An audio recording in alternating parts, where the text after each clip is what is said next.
Hey folks, this is David Smith at Correctional Officer Lifestyle. I'm coming to you today with another video. This video is about the foursome. It's another stupid things that I've seen at work. I was part of the foursome. There were 4 officers when I was a young officer that anytime 2 of the 4 were at Center Gate for any reason, at 4:30 a.m. getting ready for chow, something bad happened.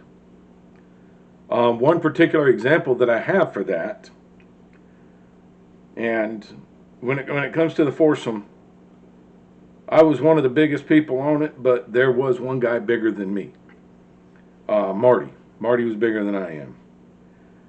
And Marty and I had showed up to go work chow. We were at the gate. We had just gotten drinks out of the machine at Center Gate, and they called a use force over in H-Storm. We had a lieutenant on shift from Berrydale. The lieutenant was quite well versed in how to deal with issues, but after 3 straight days of issues at 4:30 in the morning, because we were at the gate at 4:30 in the morning, he was tired. He was tired of dealing with issues. So he comes up and he hollers at me and Marty to go to H-Storm Wing 2, which was our confinement unit, our DC confinement unit. Still is, come to think of it. And we show up as officers, and the confinement sergeant is in a cell with an inmate on the ground. He's already put the inmate in handcuffs, and he's just trying to get him to lay still until people get there. The inmate had hung himself at the back of the cell. This inmate had a history. This was a relief confinement sergeant, didn't know this inmate's history.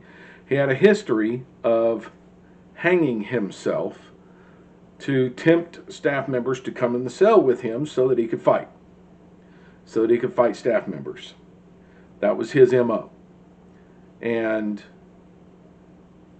we didn't have chemical agents on the compound at the time. This was a very long time ago. So using chemical agents was not able to be done. We have a duty to act whenever somebody's life is in danger, and suicide is a life in danger. So Sergeant Vivarinas did everything that he was supposed to do. But the inmate just lured him in the cell to fight.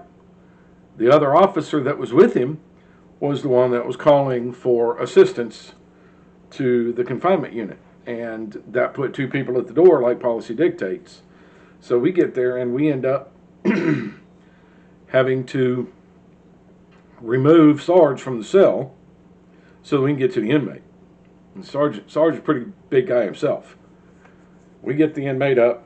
We take the inmate to medical for his post-use of force physical, and because he has committed an act of self-harm, they place him in self-harm observation status, in SHOS status, in one of the isolation management rooms.